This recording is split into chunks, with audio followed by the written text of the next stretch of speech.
دل میں خلوص ہے، آخر کا رشتہ طے ہو گیا۔ تاریخ کا جب ہم مطالعہ کرتے ہیں، اسی لڑکی کے بطن سے پیدا ہونے والا صلاح الدین ایوبی پیدا ہو گیا۔ ذرا سمجھ لینا مسلمانوں، آج ہم کیا کرتے ہیں؟ ہمارے دور میں اولاد کی تربیت کا بالکل فقدان ہے، بالکل کمی ہے۔ اولاد کی تربیت ہم کرتے نہیں ہیں۔ اولاد کی تربیت کا دار و مدار جو ہے وہ ہمارے گھر تک ہے، اور جو اولاد کی بچوں کی مائیں ہیں ان تک ہے۔ اگر بچوں کی مائیں بچوں کی تربیت نہ کر سکے تو پھر کیسے تربیت ہو سکتی ہے؟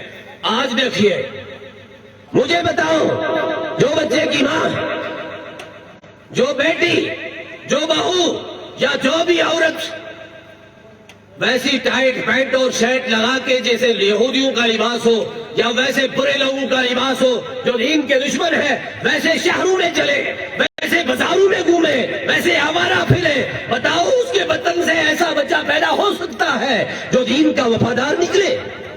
نہیں ہو سکتا ہے۔ تو پھر ہوگا کیا؟ اس کا نتیجہ یہ ہوگا کہ وہ قرآن پاک کا بھی مخالف ہوگا اور نبی دو جہاں صلی اللہ علیہ وسلم کے دین کا بھی مخالف ہوگا۔ صحیح فرمایا۔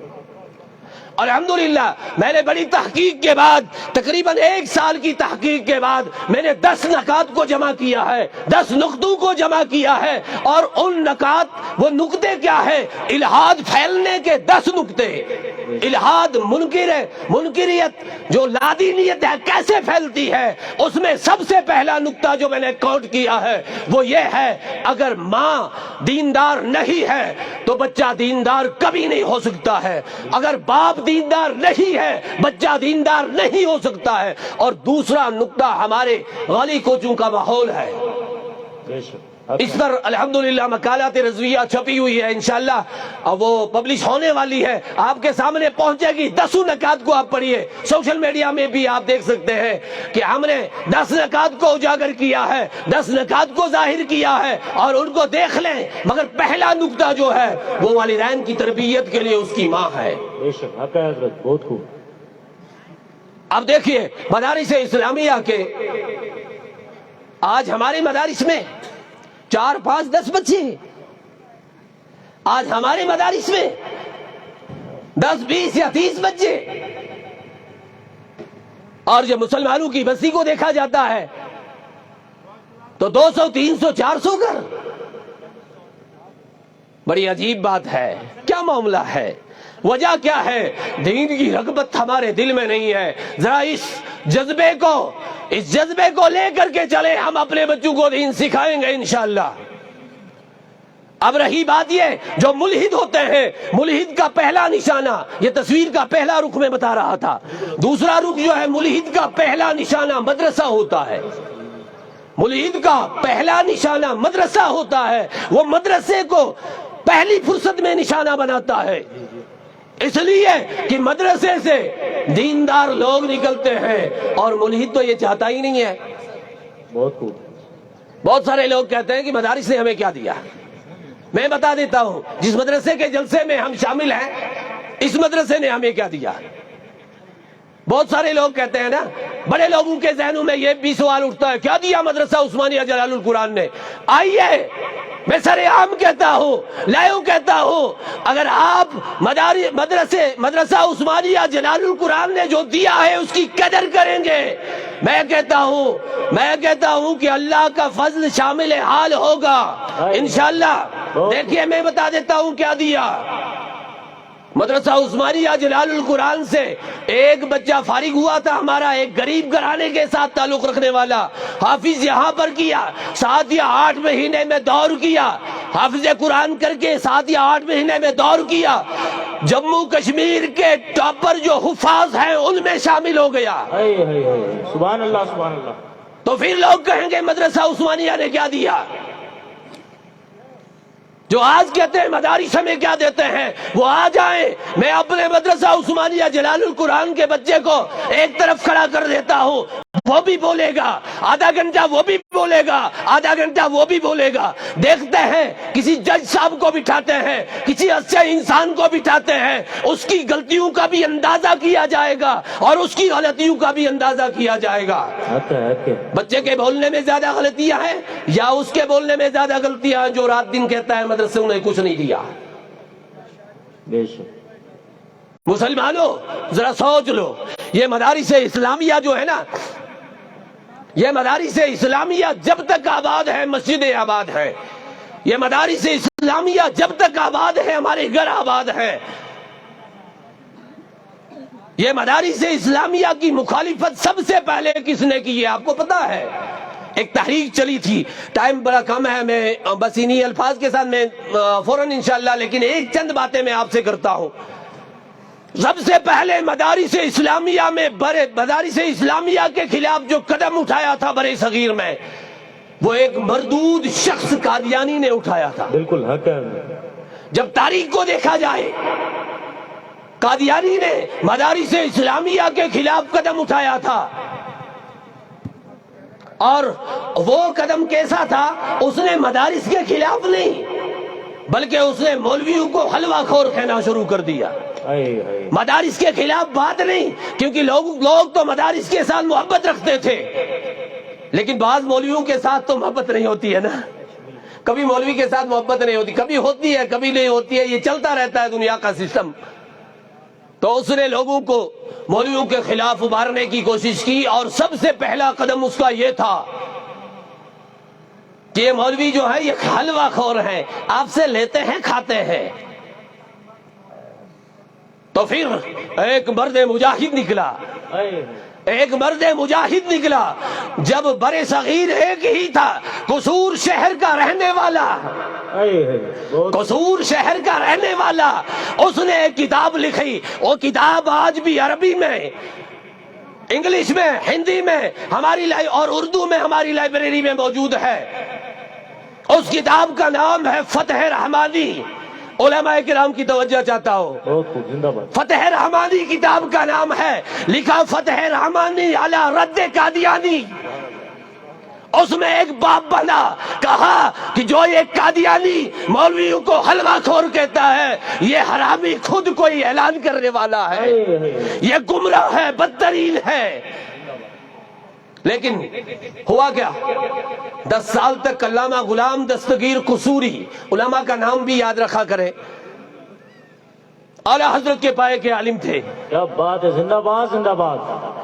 اعلیٰ حضرت عظیم المرتبت الشاہ امام محمد رضا خان فضل بریلوی رحمت اللہ علیہ بھی ان کا تذکرہ فرمایا کرتے تھے۔ میں جب جاتا ہوں اعلیٰ حضرت کے مزار پہ، مجھے فوراً فتح رحمانی یاد آ جاتی ہے۔ کیا بات ہے۔ میں کہتا ہوں یہ وہی مرد مجاہد یہاں پر ہے جنہوں نے فتح رحمانی کی پہلی مرتبہ تصدیق اور اس کو کہا تھا کہ یہ حق پر ہے، حقیقت میں گمراہ قادیانی ہے۔ بہت زندہ باد زندہ باد۔ لیکن اس ٹائم ہوا کیا؟ 10 سال تک علامہ غلام دستگیر قصوری رحمت اللہ علیہ کے ساتھ شہر کے بہت سارے شر پسند لوگوں نے مناظرے شروع کر دیے۔ 10 سال تک یہ سلسلہ چلا مولانا صاحب، 10 سال تک یہ سلسلہ چلتا رہا۔ کہا کہ آپ حق پر نہیں، یہ تو صوفی ہے، یہ ناٹک والے صوفی نہیں ہوتے ہیں، صوفی وہ ہوتے ہیں جو قرآن والے ہوتے ہیں، حدیث والے ہوتے ہیں، صوفی ناٹک والا نہیں ہوتا ہے، صوفی وہ ہوتا ہے جو قرآن والا ہو اور حدیث والا ہو۔ اپنے آپ کو صوفی کہے اور صبح اٹھ کے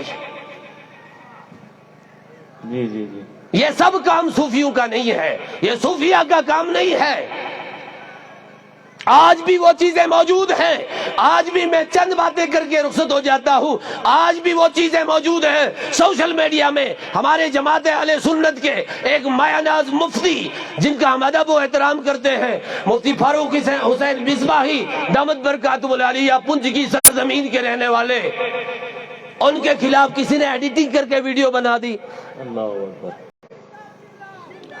تو ایسا کیا ان کی ایڈیٹنگ کر کے، آج علماء کی ویڈیوز ایڈیٹنگ کر کے بنائی جاتی ہے، اور ان کی مخالفت کی جاتی ہے. بتاؤ یہ قادیانی کی اتباع ہے یا کسی اور کی اتباع ہے؟ جی جی بالکل. یہ کس کی اتباع ہے؟ یہ قادیانی کی اتباع ہے یا اور کسی کی اتباع ہے؟ مسلمانوں ذرا سمجھ جاؤ، قرآن کے ساتھ اپنا رشتہ جوڑو. قرآن کے ساتھ رشتہ تب ہو سکتا ہے جب مدارس اسلامیہ کی محبت آپ کے دلوں میں ہوگی. اگر مدارس اسلامیہ کی محبت آپ کے دلوں میں نہیں ہے تو قرآن کے ساتھ محبت نہیں ہو سکتی.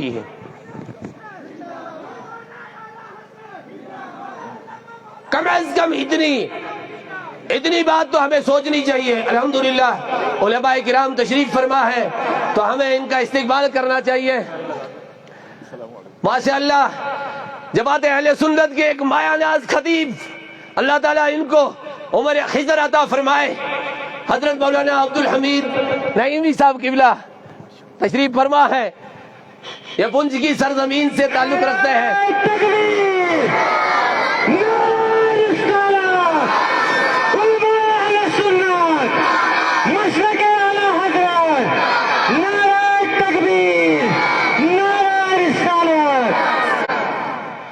تو آپ دیکھو علماء کے خلاف جو بغاوت کی جاتی ہے اس کی بنیاد اگر رکھی ہے کسی نے وہ قادیانی ہے.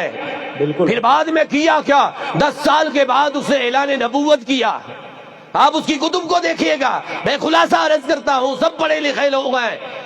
10 سال کے بعد اس نے اعلان نبوت کر دیا اور کہا 10 سال کے بعد علامہ غلام دستگیر قصوری رحمت اللہ علیہ جو سچے صوفی تھے، ناٹک والے صوفی نہیں تھے،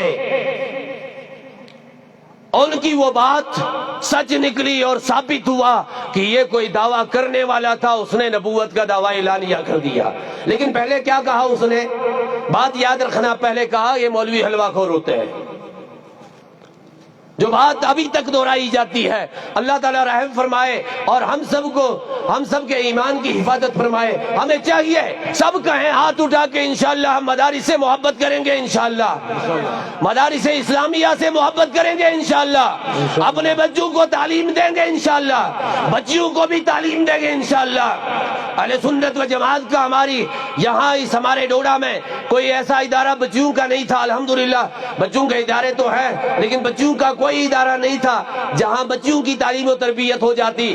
تو الحمدللہ علماء اہل سنت کی نگرانی میں ہم نے ادارہ کھولا اور بڑی دیر سے میری اور الحاج مولوی عبدالمجید صاحب اس پر بات چیت ہوتی تھی، کہیں پر لڑکیوں کا ادارہ چاہیے.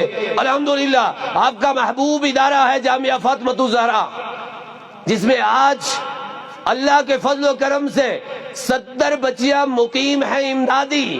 1.5 سال کے عرصے میں ہم یہ چاہتے ہیں، علماء چاہتے ہیں کہ آپ کی بیٹی بھی دیندار ہو اور آپ کا بیٹا بھی دیندار ہو. ایسا بیٹا نہ ہو جب آپ کا غسل دینا ہو وہ کہے گا نہیں مجھے گن آتی ہے. ایسا نہیں چاہیے ہمیں بیٹا ایسا چاہیے، ہمیں بیٹا ایسا چاہیے کہ جو باپ کا بھی فرما بردار ہو، ماں کا بھی فرما بردار ہو اور دیندار بھی ہو، نبی کی اطاعت کرنے والا ہو اور علماء حق کے ساتھ محبت کرنے والا ہو. بے شک. تو ہم دعا کرتے ہیں کہ اللہ تبارک و تعالی علماء اہل سنت کو سلامت رکھے اور بالخصوص اس ادارے کو سلامت رکھے. اور پھر سے میں ایک مرتبہ مبارکباد پیش کرتا ہوں اس انتظامیہ کو جنہوں نے استقامت کے ساتھ ان مدرسے کو چلایا. اور انشاءاللہ ہمیں پوری امید ہے جس طرح آج ہمارے مدرسے سے فارغ شدہ ایک بچہ کشمیر دارالعلوم سعود الاولیاء سے 7 ماہ کے دور کے بعد 9 گھنٹے میں قرآن پاک 1 سے 30 پارے سنایا. انشاءاللہ مجھے امید ہے آپ مدرسوں کی آبیاری کریں، ان قریب آپ کے ادارے میں بھی ایسا ہی نظام ہوگا. اور ہر ادارے سے پنچ میں میری نظروں میں ایک ادارہ ہے، ایسا ادارہ ہے جہاں پر 7-8 گھنٹوں میں قرآن پاک سنایا جاتا ہے. مجھے بتاؤ یہ قرآن پاک کی حفاظت کرنے والے کون لوگ ہیں؟ یہ علماء ہی ہیں جو دن رات اپنی نیندوں کو حرام کر کے مدرسہ چلاتے ہیں. تو ہمیں چاہیے ہم علماء سے محبت کریں، مدارس اسلامیہ سے محبت کریں. اللہ تبارک و تعالی ہم سب کو کہنے سننے سے زیادہ عمل کرنے کی توفیق عطا فرمائے. استغفر اللہ تعالی ربی من کل ذنب واتوب الیہ وصلی التوبہ وما علینا الا البلاغ المبین. السلام علیکم. وعلیکم السلام ورحمۃ اللہ.